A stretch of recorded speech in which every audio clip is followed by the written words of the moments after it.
नमस्कार साथियों, स्वागत है आप सभी का बातें बाजार की पर। मैं हूं अंकित अवस्थी। हाल ही के समय में पेट्रोल में मिल रहे एथेनॉल के चलते भारत के एक मंत्री नितिन गडकरी सुर्खियों में हैं, क्योंकि पेट्रोल में मिलता इथेनॉल कहीं ना कहीं उन्हें फायदा पहुंचा रहा है। पीटर पेट्रोल में इथेनॉल मिलाने की जो परमिटेबल लिमिट है, इस समय जो परमिसेबल लिमिट है वो 20% है और इसे इथेनॉल ब्लेंडेड पेट्रोल कहा जाता है। इसे E20 के रूप में भी रिप्रेजेंट किया जाता है, जिससे प्रदूषण ना फैले। लेकिन इस प्रदूषण से करप्शन फैल रहा है या प्रदूषण ना फैलने से करप्शन फैल रहा है, ऐसा अपोजिशन का नितिन गडकरी जी पर आरोप है। नितिन गडकरी जी जो कभी ये कहा करते थे कि जिस दिन हमारे पेट्रोल के अंदर इथेनॉल मिलना शुरू हुआ, उस दिन से हमारे पेट्रोल की कुल आवश्यकता 20% तक घट जाएगी और 20% तक घटी हुई इस आवश्यकता को पूर्ति करेगा हमारे ही देश का बायोमास। बायोमास बोले तो पेड़ पौधे से निकला हुआ एक तरह से कचरा कह लीजिए, या फिर पेड़ पौधे ही अपने आप में बायोमास में कंसीडर कर लीजिए। इसकी व्याख्या भी थोड़ा रुक के करेंगे। इस वजह से हमारे किसानों को बायोमास बेचकर लाभ होगा और हमारे देश को इंपोर्ट कम करना पड़ेगा, और पेट्रोल जब हमारे देश में कम इंपोर्ट करना पड़ेगा तो भारतवासियों को पेट्रोल 15 रुपए लीटर तक मिल सकेगा। आज से 2 साल पहले की ये न्यूज कटिंग है। ये कई बार कहते रहे कि E20 पेट्रोल का यूज करना भारतीयों के लिए बड़ा फायदेमंद होगा, लेकिन वो भारतीयों को तो फायदेमंद नहीं रहा, उनके बेटों को फायदेमंद रहा, ऐसा फिलहाल अपोजिशन कह रहा है। अपोजिशन ने कहा कि पिताजी नीति बनाते हैं और बेटे पैसा। ये पूरी कहानी आज के सेशन में विस्तार से समझेंगे, क्योंकि पिता और बेटे के बीच के इस कनेक्शन में कहीं ना कहीं आप और हमारे कुछ हित टिके हुए हैं, और उन हितों में सबसे ज्यादा तो हमारी गाड़ियों का संबंध और हमारी जेब का पैसे से जो संबंध है वो टिका हुआ है। यहां पर एक कंपनी चर्चा में है जिसका नाम CIAN है। ये CIAN नाम की कंपनी नितिन गडकरी जी के बेटों की है। इस तरह से इस कंपनी का जो प्रॉफिट मार्जिन है, पिछले दिनों में उसने सुर्खियां बटोरी हैं। इसी कारण से नितिन गडकरी जी को हाल ही में बाहर आकर कहना पड़ा कि ये पेड कैंपेन है जो मेरे खिलाफ चलाया जा रहा है। कुछ लोग हैं जो जानबूझकर मेरे पीछे पड़े हुए हैं। तो आज हमारे सेशन में हम इस पूरी बात की विस्तार पूर्वक व्याख्या करेंगे, लेकिन इस बात की व्याख्या करें उससे पहले थोड़ा इथेनॉल का जिक्र कर लेते हैं। इथेनॉल केमिकल फॉर्मूला है C2H5OH, 2 कार्बन के साथ लगा हुआ एल्कोहल, सैचुरेटेड एल्कोहल है। आप में से बहुत सारे लोग ये जानते होंगे कि जो लिकर पी जाती है, लोग नशे में जिसका उपयोग करते हैं, उसमें भी इथेनॉल मिला हुआ होता है। ये इथेनॉल जहां एक और नशा देता है व्यक्ति को, गाड़ियों को भी ऊर्जा देता है। इथेनॉल के ऊर्जा देने का बड़ा कारण यह है कि कार्बन के साथ साथ जो ऑक्सीजन लगी है, अगर इसे जलाया जाए तो इससे निकलने वाली जो हीट है वो गाड़ी को चलाने के काम आती है। पेट्रोल का भी संभवतः यही काम होता है। मीथेन हो, इथेन हो, ये तमाम प्रकार की वो गैसेस या हाइड्रोकार्बन्स जब ऑक्सीजन के साथ मिलते हैं तो कार्बन डाइऑक्साइड और H2O में बदलते हैं। कार्बन डाइऑक्साइड और H2O में बदलने पर जब कोई हाइड्रोकार्बन टूटता है तो उससे हीट निकलती है। आसान करते हैं, अगर आप में से किसी ने कभी सर्दियों में लकड़ियां जलाई हो तो लकड़ी जितनी ज्यादा जलती है उतनी ज्यादा हीट बाहर निकलती है, अर्थात जितने कार्बन जलाओगे उतनी ज्यादा हीट बाहर निकल कर आएगी। उसी हीट से होने वाले सारे काम किए जा सकते हैं। एग्जैक्टली ऐसे ही इथेनॉल में 2 कार्बन है, ऑक्सीजन साथ में अल्कोहल के रूप में लगी हुई आई है।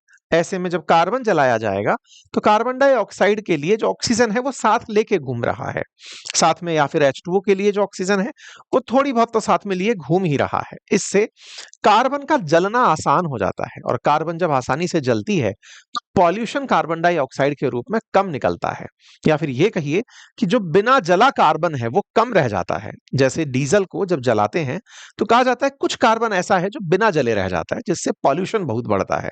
कार्बन मोनोऑक्साइड रह जाती हैं या फिर कुछ सूट पार्टिकल्स रह जाते हैं और आसान कर देते हैं। कुल मिलाकर के पेट्रोल से ज्यादा आसान जिस तरह से मीथेन का जलना है, वैसे ही पेट्रोल से ज्यादा आसान अल्कोहल का भी जलना है। लेकिन पेट्रोल से ज्यादा आसान अल्कोहल का जलना ज्यादा ऊर्जा निकाल दे, ये जरूरी नहीं है। ऐसा विशेषज्ञों का मत है कि पेट्रोल की जो कैलोरीफिक वैल्यू है वो इथेनॉल से ज्यादा होती है, अर्थात पेट्रोल जलाने से निकलने वाली जो ऊर्जा है वो इथेनॉल को जलाने से मिलने वाली ऊर्जा से ज्यादा होती है। फिर भी हमारे देश में चूंकि इतनी बड़ी मात्रा में हम लोग पेड़ पौधे निकालते हैं, यूज करते हैं, बायोमास प्रोडक्शन करते हैं, इस वजह से इथेनॉल आसानी से उपलब्ध हो सकता है।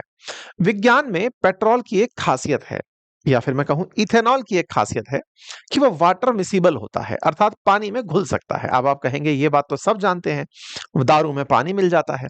बिल्कुल वैसे ही ये अल्कोहल में भी घुल जाता है। अल्कोहल सॉरी पेट्रोल में भी घुल जाता है। पेट्रोल में घुला हुआ अल्कोहल मात्रा के अनुसार अगर 5% मिला है तो E5 कहलाता है, 10% अगर मिला है तो E10 कहलाता है, 20% मिला है तो E20 कहलाता है।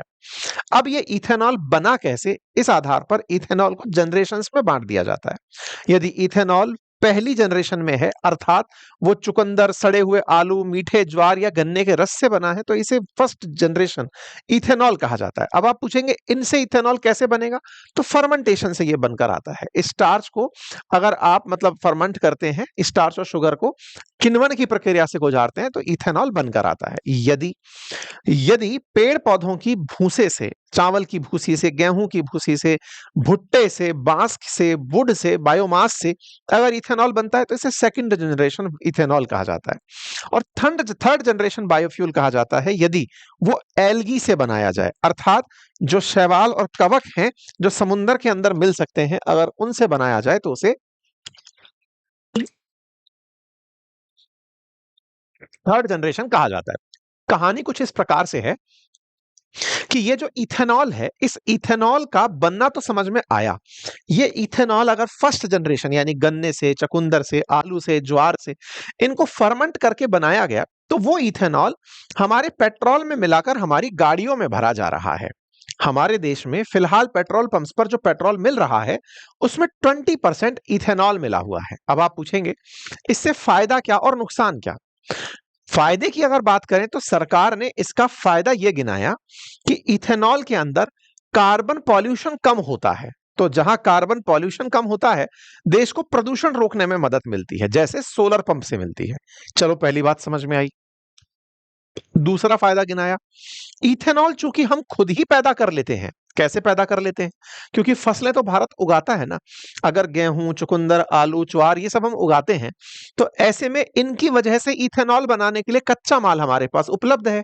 तो आप पूछेंगे कच्चा माल तो हमारे भोजन के रूप में उपयोगी होता है, तो माना गया कि जो बच गया उससे बना लो।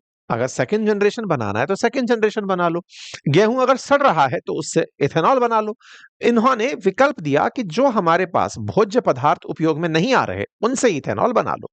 इथेनॉल बन के आया तो एक तरह से किसानों को अपना सामान बेचने में लाभ होगा। अब आप पूछेंगे किसान तो फसल बेचता है खाने के लिए, बोले इथेनॉल के लिए अगर उसे अपनी फसल बेचनी पड़ी तो उसे ज्यादा दाम मिलेगा। तो सरकार ने दो बड़े फायदे गिनाए। पहला कि हम लोगों को प्रदूषण कम करना होगा, तो प्रदूषण कम हो रहा है। दूसरा, किसान अभी तक भोज्य पदार्थ ही एडिबल के रूप में ही बेच पाता था अपनी फसलें, अब वो कमर्शियली भी इन पदार्थों को बेच पाएगा, अर्थात गेहूं, मक्का, जौ, ये सब चीजें बेच पाएगा ताकि वो इथेनॉल बना सके। और इथेनॉल का बनना ज्यादा पैसे दिलाएगा, ज्यादा पैसे दिलाएगा तो किसान का फायदा होगा। दो फायदे गिनाए। तीसरा फायदा गिनाया, चूंकि सीधा सीधा आप अपने पेट्रोल में 20% इथेनॉल मिला रहे हो, तो अब 20% पेट्रोल कम यूज होगा। पेट्रोल के लिए हमें निर्भर रहना पड़ता है दूसरे देशों पर, यानी हम इंपोर्ट करते हैं। तो ऐसे में इंपोर्ट अगर हम करते हैं तो इंपोर्ट का बिल कम होगा, और जब इंपोर्ट का बिल कम होगा तो ऐसे में हमारा 20% अपने घर से जाएगा, तो फॉरेक्स बढ़ेगा, अर्थात विदेशी मुद्रा भंडार हमारे पास इंक्रीज होगा। हमें पेट्रोल खरीदना नहीं पड़ेगा, 20% हमारे देश का पैसा देश में रह जाएगा। इस तरह से इसे एक राष्ट्रव्यापी आंदोलन बना दिया गया। सरकारें इस पर प्रयास करने निकल पड़ी। अप्रैल से हमारे देश में E20 पेट्रोल बिकना शुरू हो गया, यानी कि हमारे देश के अंदर पेट्रोल की जो मात्रा है वो धीरे धीरे पेट्रोल के अंदर इथेनॉल की मात्रा बढ़ाना शुरू कर दिया गया। कुल मिलाकर के हमारे किसानों से जो भी सामान मिल रहा था उसे इथेनॉल में बदलकर मिलाना शुरू कर दिया। ये आइडिया था इंप्लीमेंट करने वाले जो व्यक्ति थे वो थे नितिन गडकरी जी, जिनकी चर्चा हमारे देश में परिवहन के रूप में, राजमार्ग निर्माण के रूप में बहुत होती है। उन्होंने अपनी कुछ ऐसी पॉलिसीज बनाई जिसके चलते देश को इस तरह के सपने दिखाए। जैसे 2 साल पहले का मैंने आपको सपना दिखाया कि हमारे देश में पेट्रोल 15 रुपए लीटर हो जाएगा, तो आपके दिमाग में सवाल आएगा कि अप्रैल से अब तक हम लोग पेट्रोल में E20 पेट्रोल यूज कर रहे हैं, तो क्या हम तक इसका फायदा पहुंचा? क्या हमारे पेट्रोल की कीमतों में कमी आई? क्या फॉरेक्स के अंदर वृद्धि हुई? और अगर हुई तो इसका फायदा हम तक क्यों नहीं पहुंचा? जहां एक और इसके फायदे गिनाए जा रहे थे, वहीं इसका एक तरफ नुकसान भी गिनाया जा रहा था। नुकसान क्या था? नुकसान ये था कि अगर इथेनॉल यूज होता है, तो इथेनॉल यूज करने के लिए क्या जो व्हीकल हम लोग यूज कर रहे हैं वो इसके लिए तैयार हैं? अर्थात जो हमारे वाहन हैं, उन वाहनों के इंजन इस तरह से बने हैं कि वो इथेनॉल से चल सके। अब इसके पीछे की गणित भी थोड़ी सी समझ लेते हैं। देखिए, जब कार्बन को जलाया जाता है ऑक्सीजन से, तो कार्बन CO2 में बदलता है। भाई अगर हाइड्रोकार्बन जलाए जा रहे हैं ऑक्सीजन से, तो CO2 और H2O में बदलता है। इथेनॉल को जब जलाया जाता है तो इथेनॉल भी CO2 और H2O में बदलता है। आपने कभी देखा हो तो आपके लकड़ी जलाने पर, अगर अपन चूल्हे के अंदर लकड़ी जला रहे होते हैं, तो लकड़ी जलाने पर लकड़ी के बाहर पानी की बूंदें निकल आती हैं, उसके किनारे पर पानी की बूंदें दिखने लगती हैं, हमें लगता है लकड़ी गीली थी। वास्तविकता में लकड़ी जल रही थी, तो लकड़ी के साथ साथ जो हाइड्रोजन जल रहा था वो ऑक्सीजन से मिलकर H2O बनाया, जो आपको इस समय पानी की बूंदों में टपकता हुआ दिख रहा है या वेपर बन के ऊपर जाता हुआ दिख रहा है। ऐसे अगर आप अपने व्हीकल्स को देखें तो कई बार उनमें से पानी टपक रहा होता है, हमें लगता है ये इंजन का पानी टपक रहा है, वास्तविकता में वो इवोपरेशन के साथ निकला हुआ H2O होता है। एनीवे, तो एल्कोहल के ऑक्सीजन से ट्रीटमेंट मिलने पर H2O की मात्रा बढ़ जाती है, क्योंकि ऑलरेडी वो ऑक्सीजन या OH के रूप में लेकर आ रहा है। तो H2O का जो बनना है, वो बना हुआ अतिरिक्त जो H2O है, वो इंजन को नुकसान पहुंचा रहा है, ऐसा लोगों का कहना है। 2 बातें लोगों के द्वारा कही जा रही हैं कि इथेनॉल को हमें बिना बताए लागू कर दिया गया। पेट्रोल पंप पर अब पूरा पेट्रोल E20 के रूप में ही मिल रहा है। नुकसान लोगों को यह हो रहा है कि उन्हें अपनी गाड़ी में जो पहले से पेट्रोल से चल रही थी, उसे E20 से रिफिल करने पर गाड़ी का नुकसान हो रहा है, क्योंकि पानी वाला जो, एक तरह से कहिए पानी है एक तरह से उसके साथ में, तो उससे इंजन का कोरोजन हो रहा है, इंजन का क्षरण हो रहा है, नंबर 1। वहीं दूसरी तरफ इथेनॉल के यूज से जो कैलोरीफिक वैल्यू है, यानी पेट्रोल के जलने से जो ऊर्जा मिलती थी, वो अल्कोहल के मिलने से मिलने वाली जो ऊर्जा है, तो वो ऊर्जा थोड़ी कम हो रही है, और ऊर्जा कम होने से इंजन का नुकसान हो रहा है, यानी कि माइलेज कम हो रही है। माइलेज कम होना और इंजन का नुकसान होना, ये दो बड़े मुद्दे अप्रैल के बाद लोगों के द्वारा रिपोर्ट किए जाने शुरू हुए। सरकार ने जिस तरह से इस इथेनॉल को प्रमोट किया, उससे लोगों को सबसे ज्यादा अपेक्षा ये थी कि जैसे ही इंपोर्ट बिल कम होंगे, पेट्रोल हमें सस्ता मिलने लगेगा। इंटरेस्टिंग ये है कि हमारे देश में रूस से तेल खरीदकर हमें यह तो एहसास दिलाया गया कि महंगाई हमने नहीं बढ़ने दी, लेकिन जिस समय हमारा देश कभी बाहर से $70 प्रति बैरल तक भी तेल खरीदकर उससे कम में तेल बेचता था, आज $60 प्रति बैरल से कम में तेल खरीदकर भी पेट्रोल की कीमतें बढ़ी हुई हैं। लोग ये कहते हैं कि सस्ते में तेल तो खरीद लेते हो, हे भारत सरकार, इस पैसे से जो होने वाला लाभ है इसे आप अपने पास ही क्यों रख लेते हो? एग्जैक्टली हमारे पेट्रोल का 20% बिल आपने कम कर लिया, ये कह करके कि इंपोर्ट बिल घट गए, इथेनॉल हम अपने देश का यूज कर रहे हैं, लेकिन पेट्रोल के कीमतों में कमी क्यों नहीं हुई? अगर आपको E20 बेचना ही था तो E20 के दाम में कमी क्यों नहीं हुई? सपने तो आपने 15 रुपए लीटर के दिखाए थे, ये कहते हुए कि अब तो घर का पेट्रोल होगा। जनता का यही कहना है कि सरकार, आपने सपने जब दिखाए थे तब तो ये कहा था, और अब आपने हमारे पास विकल्प भी नहीं छोड़ा। जहां 100% पेट्रोल यूज कर सकते थे, आपने E20 पेट्रोल दे दिया। अगर ये हमारे पास ऑप्शन में होता तो बेहतर होता, आपने हमसे ऑप्शन छीन लिया। सरकार के द्वारा अपनी तरफ से एक रिपोर्ट दी जाती है। सरकार कहती है कि automotive research association of India कहता है कि E20 से 4 पहियों की माइलेज में 6 से 7% और 2 पहिया वाहनों में 3 से 4% तक की कमी आ सकती है। अगर इंजन को E20 के हिसाब से डिजाइन किया गया हो तो उससे कोई खास फर्क नहीं पड़ता। खैर, इंजन की कंपैटिबिलिटी को लेकर के अलग-अलग क्लेम रहे। सरकार का क्लेम खुद का ये है कि E20 के यूज से महज 1 से 2% माइलेज घट सकती है। तो माननीय, आपकी वजह से अगर माइलेज घट रही है तो आपने कंपनसेट कैसे किया? व्यक्ति पैसे तो पूरे दे रहा है, फायदा आपका हो रहा है। आप पूछेंगे किसका फायदा हो रहा है? आपका फायदा हो रहा है। मतलब अपने देश सरकार जो है वो जिससे टैक्स वसूल रही है, अब आपके इंपोर्ट के बिल घट रहे हैं, जनता की जेब पर उतना की उतना जोर पड़ रहा है, तो सरकार के पास वसूली ज्यादा हो रही है ना। जब सरकार ज्यादा वसूल रही है तो जनता को कंपनसेट कर दे कि भाई E20 पेट्रोल खरीदोगे तो 10 रुपए लीटर सस्ता मिलेगा। अब जनता को खुद से देखना है कि 1-2% अगर उसकी माइलेज में कमी होती है तो उसको मैनेज किया जाएगा। जिन गाड़ियों को E20 के लिए तैयार नहीं किया गया था उसमें 3 से लेकर 6% तक की गिरावट देखी जा रही है। ये हमारे देश के पेट्रोलियम मंत्री हैं। अक्सर आपने इन्हें बोलते हुए सुना होगा जब रशिया के बारे में कि तेल खरीदा जाता है तो हमारे लिए फायदेमंद कैसे रहता है, सारी बातें। अब ये E20 को बचातकार वो कराते हुए दिखा रहे हैं, फेवर करते हुए। इनका कहना है कि देखिए E20 हमने ब्राजील में भी देखा है, वहां तो E27 तक यूज होता है और ये सारी गाड़ियां जो हम यूज करते हैं ब्राजील में भी होती हैं, वहां पर तो कोई रिपोर्ट नहीं होता। जनता का कहना है कि माननीय, वहां पर यूज होता है क्योंकि वहां की गाड़ियों को E20 कंपैटिबल बनाया जा चुका है। हमारे देश के अंदर E20 को 2030 में टारगेट किया गया था, आपने 2025 से लागू कर दिया है। मतलब हमारे देश के अंदर E20 की जो योजना है ये इतना तेजी से लागू होकर आई कि इस योजना को जनता ही नहीं समझ पाई। 2023 के बाद के जो मॉडल हैं वो धीरे धीरे E20 कंपैटिबल बनने लगे हैं। उससे पहले की जो गाड़ियां चल रही हैं उनमें कंपलसरीली अगर आप E20 डीजल डालने लगेंगे तो उनकी जो माइलेज है वो लगातार घट रही है। माइलेज घट रही है, इंजन को नुकसान हो रहा है, प्रॉफिट हमें ट्रांसफर भी नहीं हो रहा है। लोगों ने तो इतना तक कहा कि अगर उनकी गाड़ी को नुकसान पहुंचा तो वो सरकार को उठा करके कोर्ट में ले जाकर खड़ा कर देंगे। बहुत से वीडियोस इस समय वायरल हैं जहां पर लोग बता रहे हैं कि उनकी गाड़ियों की माइलेज किस तरह से गिर चुकी है। लोग अपने अपने तरीके से अपनी कंप्लेंट लिख रहे हैं। कई पेट्रोल पंप्स पर इस तरह के बैनर लगे हुए मिल रहे हैं जिसमें वो ये कहते हैं कि E20 पेट्रोल हमारे यहां पर मिल रहा है, कृपया करके वाहन के ईंधन टैंक में पानी की नमी होने की समस्या पैदा हो सकती है, अपने वाहन के पेट्रोल टैंक की सफाई कराते रहिए।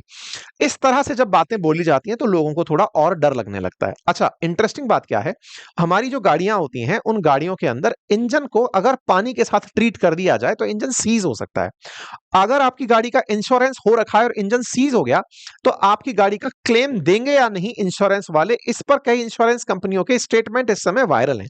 जिसमें एक एको सपोर्ट का ट्वीट वायरल हो रहा है जिसमें लिखा जा रहा है कि engine failure due to incorrect fuel usage the claim would not be admissible. अर्थात ऐसा फ्यूल अगर आपने यूज कर लिया जिससे कि आपका इंजन सीज हो जाता है। अब हालांकि ये नहीं पता कि पूछने वालों ने इनसे क्या सवाल पूछा था, लेकिन संभवतया अगर गलत तेल का उपयोग कर लिया जाए तो फिर गाड़ी का इंजन सीज हो सकता है। यह बात सबको पता है। पेट्रोल गाड़ी में अगर आप डीजल डाल दो और सीज हो जाए तो इंश्योरेंस कंपनियां क्लेम नहीं देती। लेकिन इसी कैटेगरी में अगर E20 की वजह से गाड़ी का इंजन सीज हो जाए तो जो इंश्योरेंस की पॉलिसीज हैं वो E20 के लिए अभी तक बदली नहीं गई हैं। लोगों का डर यही है कि अगर इस तरह के फ्यूल से इंजन का गलत फ्यूल के उपयोग से होने वाला इंजन फेलियर अगर इंश्योरेंस कंपनी ने कंसीडर नहीं किया तो क्या होगा। इस पर ministry of natural petroleum gas की तरफ से बयान आता है कि ऐसा कोई भी वो नहीं है, लोग मिथ्या फैला रहे हैं, इस तरह से कोई भी फर्क नहीं पड़ रहा है, तमाम बातें होती हैं। E20 पेट्रोल को लेकर के सुप्रीम कोर्ट में भी याचिका दायर की जाती है जिसमें याचिकाकर्ता इस बात की शिकायत करते हैं, कोर्ट इस बात को खारिज कर देती है। याचिकाकर्ता कहता है 6% तक हमारी माइलेज घट रही है, लेकिन उनको नहीं सुना जाता। बाकायदा मंत्रालय कहता रहता है कि कोई गाड़ियों को इससे नुकसान नहीं हो रहा है। कोई बात नहीं साहब, कुल मिलाकर के E20 को हम पर थोप दिया गया। E20 को थोप दिया गया, लेकिन जब बात समझ में आई कि अल्टीमेटली लड़ाई जहां हम लड़ रहे हैं गाड़ी के माइलेज की, पॉल्यूशन की, हमारे को हो रहे पेट्रोल के फायदे की, ये तो एक लड़ाई है। अब सवाल यह है कि अल्कोहल आ कहां से रहा है इतना मिलाने के लिए, क्योंकि अल्टीमेटली पेट्रोल के अंदर जो इथेनॉल मिल रहा है वो इथेनॉल कहीं तो बन रहा होगा। अचानक इतनी इथेनॉल बनाने की फैक्ट्रीज कहां से आ गई? तब जानकारी निकल कर आती है कि कई कंपनियां जैसे बजाज हिंदुस्तान शुगर, बलरामपुर चीनी मिल्स, श्री रेणुका शुगर्स, इसी के साथ साथ CIAN एग्रो, ये वो कंपनियां हैं, ऐसे ही प्राज इंडस्ट्रीज जो एथेनॉल बना रही हैं। इनमें से जैसे ही ये CIAN एग्रो का नाम निकल कर आता है, जानकारी बाहर निकल कर आती है कि ये गडकरी जी की कंपनी है। नितिन गडकरी जी के जो दो बेटे हैं उनकी कंपनी है एग्रो के नाम से। अपोजिशन की तरफ से पवन खेड़ा जी इस सवाल को पूछते हैं कि असल मायने में बाप जो है यानी नितिन गडकरी जी योजना बनाते हैं कि हमें पेट्रोल में E20 मिलाना है, उसके लिए अल्कोहल लाना है और अल्कोहल इनके बच्चे ही बना रहे हैं। ऐसे में मंत्री जी पॉलिसी बनाते हैं और बेटे इनके पॉलिसी के लिए पेट्रोल बनाकर दे देते हैं। नितिन गडकरी जी के दो बेटे हैं, एक का नाम है निखिल गडकरी, दूसरे का नाम है सारंग गडकरी। उनकी कंपनियां हैं CIN एग्रो लिमिटेड के नाम से, इंफ्रास्ट्रक्चर लिमिटेड के नाम से, और मानस एग्रो इंडस्ट्रीज और इंफ्रास्ट्रक्चर लिमिटेड के नाम से। ये इथेनॉल प्रोडक्शन से जुड़ी हुई कंपनियां हैं। आप इससे अंदाजा लगाइए कि निखिल गडकरी की जो CIN एग्रो है, उनका जून 2024 में रेवेन्यू 18 करोड़ रुपए था। जून 2025 तक बढ़कर यह 723 करोड़ रुपए हो गया। ऐसे ही कंपनी के जो शेयर की कीमत है, जो जनवरी 2025 में 37 रुपए थी, वो अब बढ़कर के 638 रुपए प्रति शेयर की कीमत हो गई। अर्थात कीमतों में 2184% की अभूतपूर्व वृद्धि देखी गई।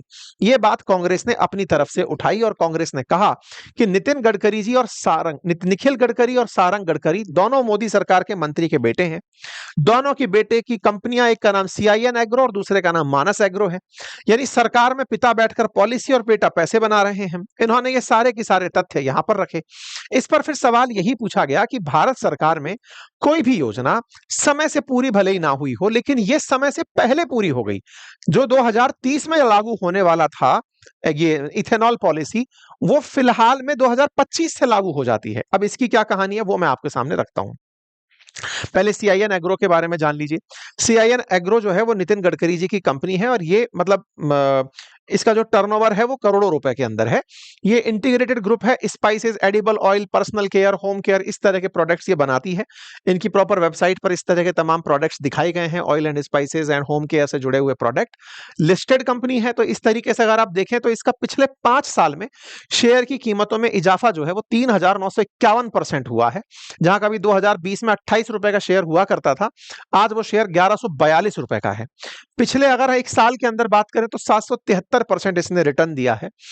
मतलब पिछले साल के मुकाबले अगर हम बात करते हैं, 6 महीने में 222% इसने रिटर्न दिया है, 1 महीने में 177% इसने रिटर्न दिया है। यानी CIN एग्रो का रिटर्न जो है वो जबरदस्त तरीके से बढ़ता चला जा रहा है। क्यों? क्योंकि मुनाफा बढ़ रहा है, मुनाफा बढ़ रहा है तो शेयर प्राइसेस रॉकेट हो रखे हैं। CIN एग्रो की अगर हम बात करते हैं तो इसकी होल्डिंग्स में जिन लोगों का नाम निकल करके आता है, उनमें इनके बच्चों का नाम ही सबसे ऊपर निकल करके आता है। कहानी क्या है? इसके लीडरशिप के अंदर निखिल गडकरी जी का नाम लिखा हुआ है। निखिल गडकरी जी को आप यहां पे खासदार औद्योगिक महोत्सव के अंदर पिता से सम्मानित होते हुए देख सकते हैं। निखिल गडकरी जी से पहले इस CIN एग्रो का नाम उमरेड एग्रो कॉम्प्लेक्स के नाम से हुआ करता था। ये जो उमरेड एग्रो कॉम्प्लेक्स है, ये असल मायने में नितिन गडकरी जी की खुद की कंपनी हुआ करती थी। नितिन गडकरी जी इसके डायरेक्टर हुआ करते थे। 2010-11 की ये उमरेड एग्रो कॉम्प्लेक्स नाम से जो बोर्ड ऑफ डायरेक्टर्स दिखाई दे रहे हैं, इसमें नितिन गडकरी जी का नाम दिखाई देता है। नितिन गडकरी जी जब सरकार में आते हैं तो यहां से पद से इस्तीफा दे देते हैं और इनके बच्चे इस काम को संभाल लेते हैं। नितिन गडकरी जी के परिवार के द्वारा 2022 में बकायदा पूर्ति ग्रुप के साथ मिलकर के नितिन गडकरी जी के द्वारा स्थापित एक मानस एग्रो लिमिटेड कंपनी और थी, जो कि पूर्ति के साथ मिला दी गई। मानस और CIN एग्रो इसी के साथ मिलकर के बनाई गई। इसने लिकर बनाने का काम भी शुरू कर दिया था। मानस एग्रो इंडस्ट्रीज भी इन्हीं के साथ जुड़ी हुई एक कंपनी है। ये दोनों कंपनियां कुल मिलाकर के अल्कोहल प्रोडक्शन का काम कर रही हैं और अल्कोहल प्रोडक्शन इथेनॉल के रूप में पेट्रोल के अंदर मिक्स किया जा रहा है। हालांकि अगर प्रथम दृश्यता देखा जाए तो यह सीधा सीधा हितों से जुड़ा हुआ मामला दिखता है। सरकार की पॉलिसी और पॉलिसी का सीधा सीधा लाभ होते हुए सरकार के अंदर दिखाई दे रहा है। आप लोग इस विषय पर क्या सोचते हैं, अपनी राय जरूर रखें। फिलहाल के लिए गडकरी जी क्या सोचते हैं वो जान लीजिए। उनका कहना है कि बहुत सारे ऐसे लोग हैं जिन्होंने मुझे टारगेट किया है, मेरी नीतियों को टारगेट किया जा रहा है, मेरे खिलाफ पेड कैंपेन चलाया जा रहा है ताकि मेरे खिलाफ माहौल बनाया जा सके। आप लोगों को इस पर क्या प्रतिक्रिया देनी है जरूर कमेंट बॉक्स में दें। लेकिन कुछ सवाल वाकई में वहीं की वहीं खड़े हैं। सबसे बड़ा सवाल यही कि इथेनॉल की तैयारी 2030 से थी, 2025 से ये सब हुआ। ऐसे में जो यूजर्स हैं उन्हें अवेयर करने के लिए क्या दिया गया? E20 पेट्रोल अगर यूज करना ही था तो उन्हें विकल्प के रूप में 100% वाला पेट्रोल ऑप्शन में क्यों नहीं दिया गया? व्यक्ति के ऊपर है वो E20 यूज करता है या नॉर्मल यूज करता है, उसे एब्सोल्यूट फॉर्म में E20 डालने के लिए मजबूर क्यों किया जा रहा है? अगर ये फायदे का सौदा है और फायदा सरकार को हो रहा है, तो ये फायदा जनता को ट्रांसफर क्यों नहीं हो रहा? मंत्री महोदय का तो मानना था कि इंपोर्ट बिल घटने से फायदा जनता तक ट्रांसफर होगा, तो पेट्रोल की कीमतों में कमी क्यों नहीं हुई? पेट्रोल की कीमतों में कमी क्यों नहीं हुई, इस पर क्यों अल्टीमेटली सरकार कोई काम नहीं कर रही है? जनता को E20 पेट्रोल बेचने से पहले ही उसमें प्रॉपर अवेयरनेस क्यों नहीं फैलाई गई? क्या वाकई में इंजन कंपनियों को यह कहा जा सकेगा कि E20 को यूज करने पर अगर इंजन खराब होता है तो सरकार उसका इंश्योरेंस बिल चुकाएगी? ये तमाम वो चीजें हैं जो जनता में पहले विश्वास के लिए आवश्यक है। बात हो नितिन गडकरी जी के बेटों से जुड़ी हुई, ये जांच का विषय है और निश्चित ही अपोजिशन इसके लिए सरकार को जवाबदेह तय कर सकता है, और जैसे ही ये चीज निकल कर आती है सबके सामने इसका पता चलना चाहिए। फिलहाल के लिए इतना ही। जानकारी पसंद आई हो तो साथियों से साझा करें। बाकी स्टॉक मार्केट में अगर आप इंटरेस्ट लेते हैं और चाहते हैं कि आप भी इन्वेस्टमेंट सीखें, कैसे इन्वेस्टमेंट करना होता है, कैसे ट्रेड्स होते हैं, तो जाइए, हमने इसके ऊपर एक प्रॉपर कोर्स बना रखा है स्टॉक मार्केट के ऊपर। बातें बाजार की एप्लीकेशन पर आप उसे एक्सेस कर सकते हैं। और अगर आप म्यूचुअल फंड में निवेश करना चाहते हैं तो कैसे म्यूचुअल फंड सेलेक्ट करें, कैसे आप म्यूचुअल फंड के साथ काम कर सकते हैं, ये सारी चीजें हम लोगों ने बातें बाजार की एप्लीकेशन पर सिखा रखी हैं। आप जाकर के हमारी साल भर की वैधता के साथ कोर्सेज को एक्सेस कर सकते हैं। Thank you so much.